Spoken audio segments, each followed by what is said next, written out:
Hey, welcome to Shoot First and Ask Questions Later. I am joined by my colleague, mentor, teacher, Rabbi Yehoshua Grunstein. And today we're going to be talking about a really interesting topic. Can you disagree with a Gadol? Can you disagree with a major rabbinic leader? And what's unique about what we're going to do together in this episode is that we're not just going to look at simply one tshuva, but we're going to look at two Gedolim, two major rabbinic figures, Rav Moshe Feinstein and Rav Menashe Klein, and their exchange of tshuvos, which reveal their opinions on this topic. Rabbi Grunstein, who's going to be sharing Torah with us today, let's get to know him a little bit. Rabbi Grunstein received rabbinic ordination from the chief rabbin of Israel and holds a BA in education from Herzog College, formerly the rabbi of the Beth Israel Synagogue in Halifax, Canada, and formerly director of training and placement at the Strauss Amiel Institute of Or Torah Stone. Rabbi Grunstein serves as director of development of North America at Sohar, and is part of the founding faculty of the English-speaking Kollel of Efrat. An experienced rabbi, mentoring rabbis daily from around the globe, sought out clergy for life cycle events, writer and popular lecturer in Israel and around the world. He's the author of Daven Your Age, Beyond Routine, Musings of a Millionaire, which I enjoyed reading in particular because that's when we first met each other. We exchanged over ideas of Tircha de Tzibura and how to time davening appropriately, and I learned a lot from you when I was putting that together. And Rabbi Grunstein is also the co-editor of the Machzer V'chai Behem, and has over 1,000 recorded classes online in both Hebrew and English. So now it's, what is this, 1001 or well over 1,000 at this point.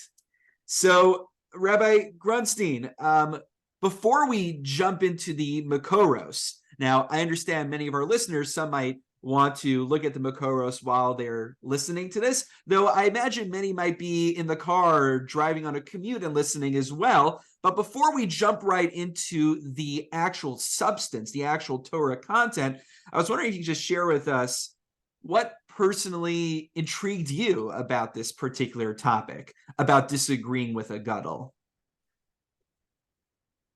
Thank you so much, Rabbi Kurtz. Some of what you said was true, and some I still have to aspire to.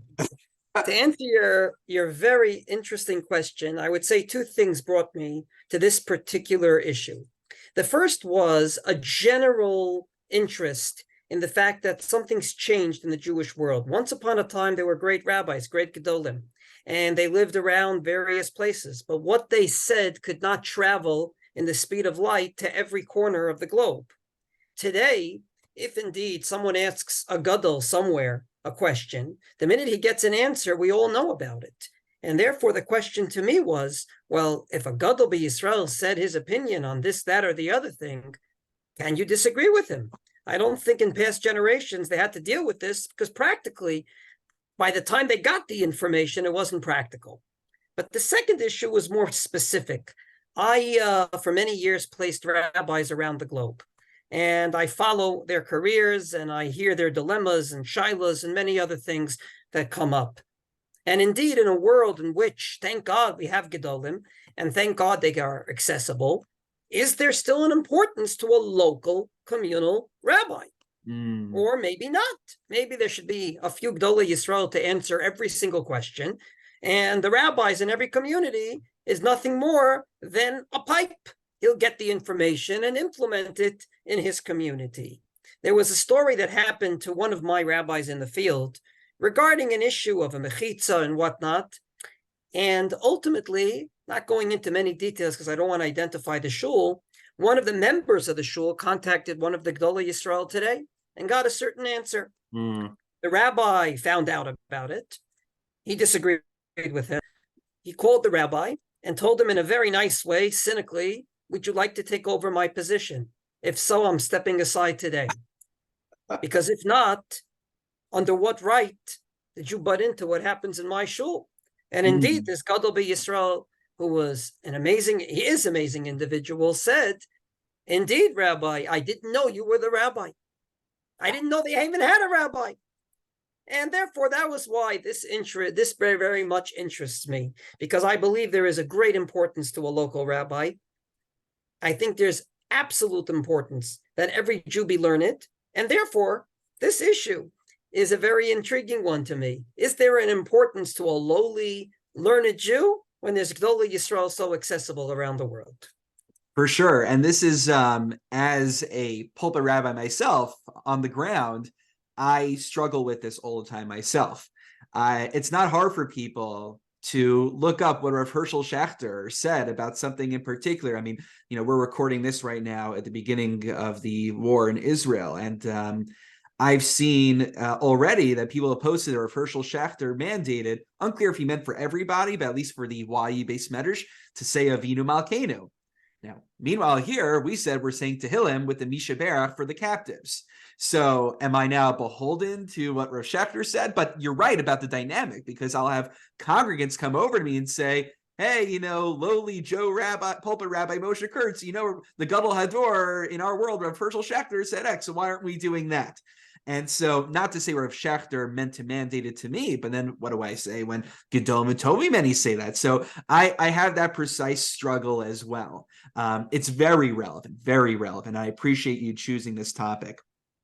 So let's get a little bit of background about what we're about to see. So we're going to look at an exchange between two of the great Gedolim of the 20th century, Rav Moshe Feinstein and Rav Menashe Klein. So Rav Moshe Feinstein, I presume, in Igros Moshe, and Rav Menashe Klein in Mishneh Halachos, or I think some who were his opponents derisively called it Mishneh Halachos, one who changes the halachos, or You're right. the halachos. So can you give us a little bit of background before we see Rav Moshe and Rav Menashe Klein's exchange? I'm aware that there's already some interesting history between the two of them, so maybe you could share that with us to give some context. So I'll start by saying that we are recording this during the war in Israel, and I have to admit it's a nice distraction from what we're dealing with, because the question that Rav Moshe and Rav Menashe Klein disagreed on is not earth-shattering. It's not critical. The whole world doesn't change because of it. It was a very simple question. Jews live in places without an Eruv, and therefore they're not allowed to carry on Shabbos. The question they had a controversy on was, is it permissible to wear a plastic bag over your first shtreimel on a Shabbos when it rains and it's necessary? Is that considered carrying or not? On the one hand, it's not part of the shtreimel. You don't usually walk out with a plastic bag on your head. On the other hand, you're wearing it, you're not carrying it. That was the difference of opinion. That was the whole question. Now, not getting into the specifics of that particular question, Rav Menashe Klein disagreed with Rav Moshe. And he writes to Rav Moshe, I am so sorry and I ask your forgiveness because I am disagreeing with the Gadol Hador. I am disagreeing with the greatest rabbi of the generation. And then he states his opposition. Now, what's interesting is Rav Moshe, in his response, decides to address that point. Not just the issue, can you wear this plastic bag over your forehead, but decides to address that point specifically. And these are the words he uses, and I'm translating it from the original. We're talking about Igros Moshe, Chelik Aleph, Siman Kuf Tet, 109, in the first edition that ever came out of Rav Moshe's responsum called Igros Moshe. He says to Rav Menashe Klein, the fact is that you come along and apologize to me. And he says, the fact that you disagree with me and you apologize, hula mutar. That's a waste of your breath. This is the way of the Torah. You have to try and find the truth.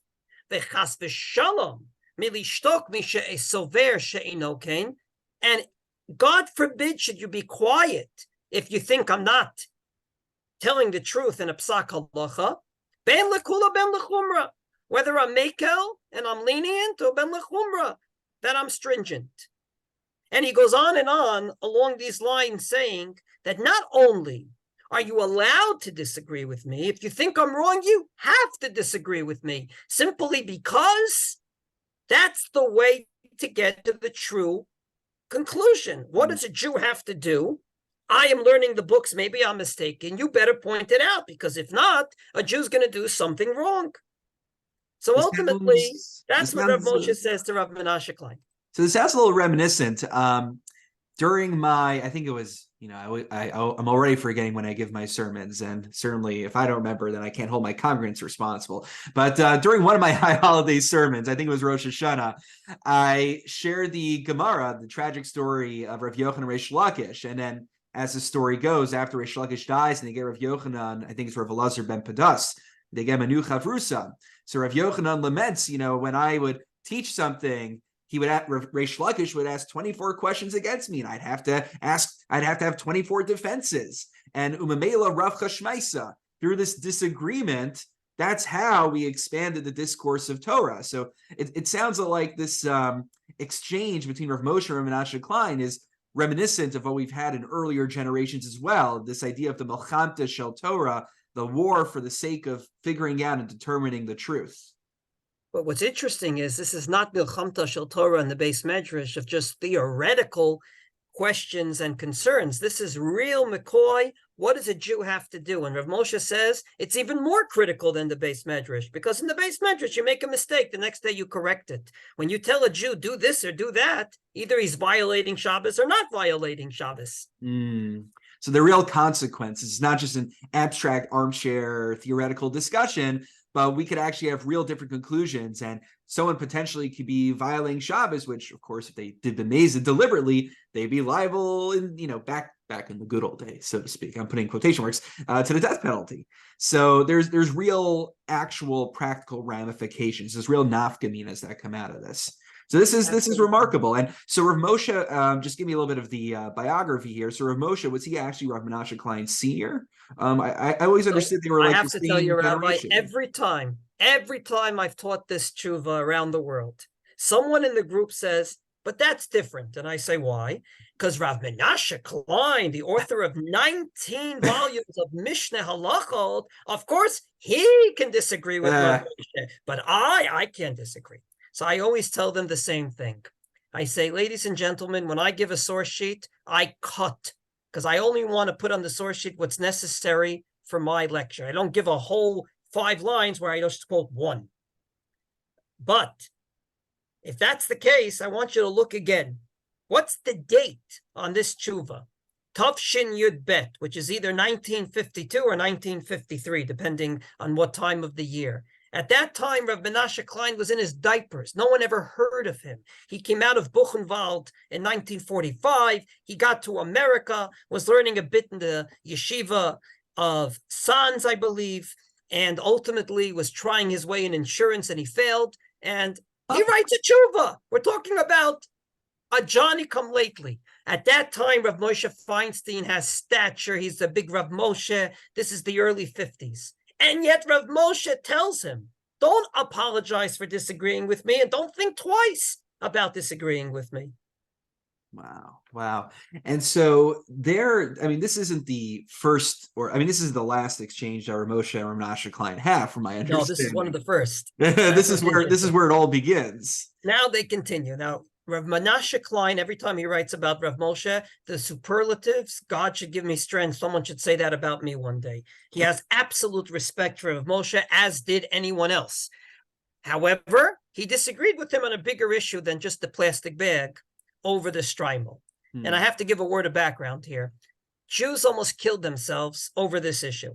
And it's along the lines of carrying on Shabbos, but a bit more critical. And that is the building of an Eruv in Brooklyn. That's what I was looking forward to. Moshe Feinstein was 100% against. I'll just say that in Manhattan, he was 98% against. Or I would even say 90% against, because he said Manhattan happens to have water on one side, so it's a bit better. But Brooklyn, 100% against. And the one who actually built the Eruv was Rav Menashe Klein. Now, you have to understand, Rabbi Kurtz, that there were Shabboses where people were so convinced of Rav Moshe's point of view that on Friday they ripped down the Eruv. Literally a scandalous act, because Jews are relying on it and they're carrying on Shabbos. Unbeknownst to them, it's ripped. That's how much the war was at the time. I didn't know about this because I lived in Israel since I was 11, but on one of my trips back to the States, where I was staying in Brooklyn, I simply asked, is there an Eruv? And they all looked at me and they said, there is, but we don't rely on it. And they said it with such glee that I didn't understand what the story was. And then I got the background story. In any case. It's a real thing. I have family that lives in Borough Park. There was they had a bris on Shabbos recently. So my Bubby and Zadie, my grandparents, went there, and my uncle had to ask their Rav, who's the Rav there, who's the Mardas in the neighborhood there, big question related to our topic. And she got a heter to use her one of her hand push cart things that she used to get around there on Shabbos, to rely on the use of the Erev. So, you could see it's interesting. There's middle positions where people will be machmir for it, but they could also be flexible to accommodate the opinions that permit it. So it's, but I know I don't want to get too much into the Erevin discussion. It's really fascinating. No, I know Ocean Parkway, is it Mefilish Mishar Lashar? Does it go straight down? Is it really Rishus Haravim? But I know we don't want to go too far afield on that. So Rabbi Moshe Feinstein was dead against, and Rabbi Menashe Klein actually built the Erev. There was a kol koreh, an actual proclamation against him, of a whole bunch of rabbis saying he's a terrible person, and whoever relies on the Erev is violating Shabbos. Everything that you do when you disagree with someone, you don't just say I disagree, but you say he doesn't know what he's talking about. At that point, Rabbi Menashe Klein wrote a tshuva. And he says, I just don't understand the people that wrote that proclamation, because Rav Moshe Feinstein, who's dead against me on the Erev issue, is the one that told me that I can disagree with him. Not only disagree with him if I want to, but I have to. And he says, in this issue, we're talking about Jews, that the difference between a Shabbos where they're totally locked at home versus a Shabbos where they can go out to shul as they've done their whole life, such as in the case you just mentioned of your Bubby and Zadie with a walker. There's a huge difference. Imagine telling someone at the age of 70 who needs a walker, from now on, until you drop dead, you will never, ever go to shul again on Shabbos, ever. If Yom Tov comes out during the week, say thank you. But outside of that, you're not going to shul. So Rabbi Menashe Klein writes a tshuva, and what's interesting about it is, he says, not only did Rabbi Moshe allow me to do this, this has been Jewish history. You mentioned one of the Gemaras. Well, he goes through Jewish history, and he starts with Moshe and Aaron. Moshe was greater than Aaron in our Torah. And yet in Parshat Shemini, Aaron disagrees with Moshe, and Moshe says, you're right. There's a famous pasuk with 4 words in that parsha that says, Vayishma Moshe, Vayitav be'einav. Moshe heard and said, wow, that's correct. And he goes through every other example that he could think of, in which he brings all these great rabbis that disagreed with the rabbis of the generation that were bigger than them, or maybe even their Rebbe, going through the Ravid on the Rambam, the Rif that disagrees with the Balamor and the Ravid, Rav Eliezer Reish Lakish about Rav Yochanan, and onwards, getting down to Rav Moshe and him. And then ultimately, he basically says that at the end of the day, I have a responsibility to tell the truth. And in my opinion, this is the Psak Halacha. I have a responsibility to say so, even if I disagree with Rav Moshe, even if I disagree with the Gadol. So the first thing I think that's important in this discussion is, if you don't disagree, you will never get to the truth. If everyone just agrees with you all the time, it can't sharpen your point of view. To sharpen your own point of view, you need people to question it, disagree with it. You mentioned earlier the Beis Medrash. The most important thing for a Rebbe, a teacher of Torah, is to have students. Because they question him, and they sharpen, and they fine-tune what he says. If he's in a room somewhere, and he never talks to anyone, and all he does is put out books, it's very difficult to rely on it. That's why I like your books, Rabbi Kurtz, because you're a community rabbi, and you're writing books. So I know the books have both. Because I'm assuming that's the motivation, as with your books as well, is that we were probably, saw certain things that we thought were questionable, and then we decided to write about them. So, right, it's not just theoretically, what was it, the Trumas Deshen, who, I think it was Trumas Deshen, like, he made up some of his shilas. These aren't theoretical shilas. Questions of like Tirchut Tzibura, do flags belong in the sanctuary? These are real things. So I'm just curious, there's a principle that I'm sure you're familiar with, which is that once one rabbi Now, there's parameters, of course, to this halacha, but basically, it's the general principle of not shopping for a heter. Once one rabbi gives a psak, particularly one that asers prohibits something, the other rabbi is not allowed to then give his second opinion to someone, which I'm always careful when I give someone a more machmir. If I think something is not kosher, it needs to be kosher, I say, by the way, assuming kavod is the problem here, I give you permission to get a second opinion on it, which I learned from my Rebbe Rav Tendler, who said when I asked him an abortion question, I made a mistake of doing that. He said, thankfully not for myself, but he said, you can ask a second opinion on it, because he, of course, was very forthright about his more machmir stance on the matter. Just for the listeners, we're talking about the son-in-law of Rav Moshe, who was, if we talk about opinionated, put that to the second power. Your Rebbe, Rav Tendler, Zechron Livracha. Opinionated and principled. And had no problem to say you can get a second opinion, which just shows what an extraordinary person he was. Absolutely. Now, as we're coming a little bit toward the end of the session, I'm curious, just like the general, I guess reception history is an interesting way to put it, but do you find that this kind of intellectual honesty that Rav Moshe Feinstein exhibits here, do you find that other Gedolei Yisrael, other rabbinic leaders of his caliber also exhibited a similar willingness for those to disagree with them? Or do you think this is more unique to Rav Moshe? I'm going to say as follows. When it comes to the Gadol Yisrael themselves, they absolutely are like Rav Moshe. They absolutely talk and learning with colleagues and rabbanim, many of them younger than them, who question them, and that's the way of the Torah. One of my favorite videos that I love watching, even though it's in Yiddish and I understand every other word in Yiddish, is one of the great Gedolim that we just lost in the past generation, who was the Rosh Yeshiva of Punovich. Now, for some reason, I'm blanking on his name.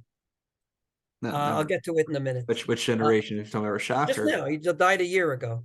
Oh, I'm blanking out myself, but some listeners are going to scream at us for forgetting this. He was talking about how do you relate to children that are no longer religious. And he gave his point of view. And they're questioning him. And they're questioning him. And they're questioning him. And he keeps on standing in his point of view. And it's about a 30-minute video. And never once said in that particular exchange, I said so, why are you questioning me? So when it comes to the rabbis themselves, absolutely like Rav Moshe, he's not unique. When it comes to their students, who are usually younger, and Rav Menashe Klein says this in his tshuva, unfortunately, out of their love of their Rebbe, they violate halacha. Out of the love of their Rebbe and how important he is and how his opinion is amazing, they sometimes go out of their way to show no one else is allowed to say anything ever because he opened his mouth. And that's not the way of the Torah. I'll just give you one more tshuva of Rav Moshe along these lines. Someone moved to Bnei Brak. Bnei Brak is known as the city of the Chazon Ish. The Chazon Ish was very opinionated as well, had very unique points of view on many different issues, from how you build a sukkah to how much is a shear in halacha, how much is a certain measurement in Jewish law. To make a long story short, someone said, I don't know if I can move to Bnei Brak because I disagree with the Chazon Ish on various things. Maybe I shouldn't move there because, he's like the rabbi of the city. And Rav Moshe says, this is after he died. And Rav Moshe said, what do you mean? It shows great kavod to the Chazon Ish that when you learn something, you take his point of view and you disagree with it. I'll say it in my language. If you're not put in cherem, you're not important enough. But if you're important enough for someone to speak against you, then hey, I'm so important. I said something in Stamford, Connecticut, and a rabbi in New York spoke against me. From here, I'm an important rabbi. So Rav Moshe basically says that about moving to Bnei Brak, even though you disagree with the Chazon Ish. So I think that's a good point. I think that holds up true, though. This actually, I want to push back on that point a little bit because that brings me to the final point, which is we've been talking about how those who are not Gedolim can disagree with those who are Gedolim. And I realize the whole term Gadol needs to be unpacked, but just for for easy use, we mean just scholars of very high caliber, not just a Joe pulpit. That have many followers. Yes. Like myself. Right. So we could, this is deserving a whole discussion on its own, but I think there are sometimes, and I find this most often, that the people who are most willing and to just flippantly disagree with Gedolim oftentimes tend to be the least qualified to do that. There are some real scholars out there, I'm not going to mention their names, who just are huge Talmidei Chachamim, and they just have different hashkafic opinions. They do exist, but I find that there's so many pulpit rabbis, and certainly, unfortunately, congregants who just don't have a sense of a framework of who these scholars are, that they could just flippantly disagree. So on the one hand, I really love Rav Moshe's humility and other Gedom's humility. You mentioned in the Tosefta as well that Shammai and Hillel got along, and it was only their students who started making all the fights. On the one hand, I really appreciate the humility to allow for disagreement, but I wonder almost if, there still needs to be some kind of reasonable scope of who has a right to an opinion, right? So for instance, if I don't have a right to determine what belongs in the DSM, what belongs in the quote unquote Bible of psychology, I have a BA in psychology from YU. That's it, a bachelor's in psychology. That just gives me a very vague survey of the material. It does not qualify me for an opinion on the matter. So I wonder almost, in the Haredi world, I think this is like a very important discussion needs to be had about, are we allowed to have a different opinion than what the Moetzes Gedolei Torah tell us? But on the other hand, I wonder on the other extreme, in the modern Orthodox world, I wonder almost if the issue is that we don't even have this Havamina. We don't have this question in the first place about disagreeing with Gedolim. It's almost a davar pashut. It's like, yeah, of course I could disagree. Like, who's that rabbi over there in the ivory tower telling me what to do? What right does he have to tell me what halacha is? I can do what I want. Now, obviously, I don't mean to caricature and characterize the entire modern Orthodox world that way, but there's certain important non-small segments. These aren't nominal numbers who either consciously or subconsciously have that philosophy. So I wonder almost if the bigger issue is that we're not asking the question in the first place about disagreeing with Gedolim. So I think that the ironclad rule I've told people is that you have to keep two rules. And if you can't, then you shouldn't be disagreeing. Or to be more precise, keep your mouth shut on this issue. Number one, like Rav Moshe says about the Chazon Ish, you have to come to it with the greatest respect. These are great people, and you have to write and talk to them with the greatest respect. The minute I see something against a rabbi which is written not in that way, I don't read it. And number two, as the Ramah Paskins in Shulchan Aruch, in the Code of Jewish Law, regarding can you disagree with your own teacher, where the Ramah says you can if you have sources. In other words, you can't just say, I feel differently. You're talking about a great rabbi that after going through the books came to a conclusion. Well, if you go through the books and come to a different conclusion, then you should state it, as did Rav Menashe Klein to Rav Moshe. But he didn't come to him and say, I disagree with you, have a good day. He said, I disagree with you, and I disagree because of this source and that source and some other source. And it's a beautiful exchange then. So those are the two ironclad rules that I have. First of all, you have to have the utmost respect. And number two, you better know what you're doing. And I'll just repeat the following that I heard from Rav Rakefet about the Rav. The Rav said in the name of his grandfather, Reb Chaim Brisker. Rav Soloveitchik said in the name of his grandfather, who was a great rabbi as well, you can disagree with the Code of Jewish Law, but you better know what you're doing. It's true. And I oftentimes find that that's an issue nowadays. I might be romanticizing and overgeneralizing. You'll forgive this, but I almost miss the good old days where most of the apikursa, most of the heresy had to be dealt with were like people who knew what they were talking about, and you had to really reckon with, enlightenment and Bible criticism. And I find most of today, it's not people who really read through the literature and have real substantive philosophical disagreements. It's more just like, I don't like what the Torah says. I think it's immoral. I feel it's wrong. And it's like a whole, meanwhile, these rabbis have actually gone through the literature, and you're just saying that you don't like it. I mean, I know, again, that's a little bit of a gross overgeneralization and simplification, but I find that that's what I'm seeing nowadays. But anyway, let me ask you, Rabbi Grunstein, do you have any final reflections just on the relevance of this exchange between Rav Moshe and Menashe Klein? Or are there any ambiguities or unanswered questions about what it means for discourse that we have today? I believe that the most important thing that I could say about this particular issue is encourage every Jew to continue learning. The more you learn, the more you can have an opinion. And yes, if need be, even disagree with a great rabbi. The less you learn and you just have a value system that you have, like every human being, then you usually have an opinion that's based on your value system, but not based on the sources. And therefore, I think that it's extremely important to encourage every Jew out there, from the smallest Jew to the biggest Jew, continue learning Torah. And the more you learn, the more you're part of a discussion. The more you're part of a discussion, the more the Jewish people benefit. Absolutely. Well said. And if I may, I wanted to just circle back to one other thing that we started off with. It just occurred to me we didn't answer it yet. So if Joe Pulpit Rabbi Moshe Kurtz wants to make a decision, I mean, I'm only an assistant rabbi, so it's really Rabbi Cohen's decision. But if Joe Pulpit Rabbi somewhere wants to make a decision that goes against what Rav Hershel Schachter and the Moetzes Gedolei Torah of YU have decided, and they've gone through the literature, it sounds like your conclusion is that they're entitled to paskin for their community. I don't want to put words in your mouth. Do you think, is that what we are gaining from this discussion here? Is that what we Not should only be? could the Mara de Atra, the rabbi of the community, paskin for his community, if you mention Rav Hershel Schachter, who was one of the great Gadolim of our generation, Rav Hershel Schachter constantly reminds people that in the Gemara there was a minority view that allowed eating chicken and milk. And the Gemara says that in his town they followed his point of view that wasn't accepted by any other Jew, and they were saved for some sort of a Roman invasion that came into their town because they followed their local rabbi.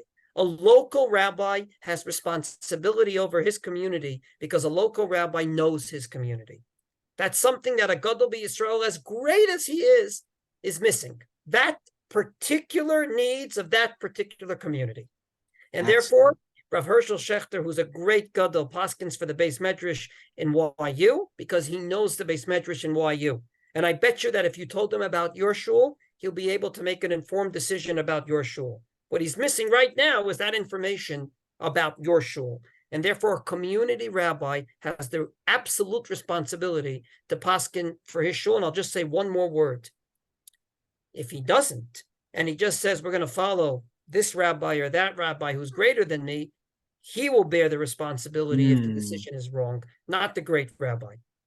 That's quite a position, and I appreciate you stridently articulating that. So I'm glad we got an answer to our question at the beginning. And Rabbi Grunstein, I want to thank you again for your time. And again, at time of this recording, there is unfortunately a terrible war happening in Eretz Yisrael. So I am wishing you, your family, all your loved ones, and all of Am Yisrael much safety and security. And God willing, we shall only hear Besoros Tovos. Oh man, I thank you for the support at this very critical time, and please continue to daven and do everything you're doing. It warms the heart of every Israeli, and most importantly, those fighting in the field. Amen. All right, take care. Stay safe, Rabbi Grunstein. Thank you. Thank you, and all the very best, Rav Kurtz.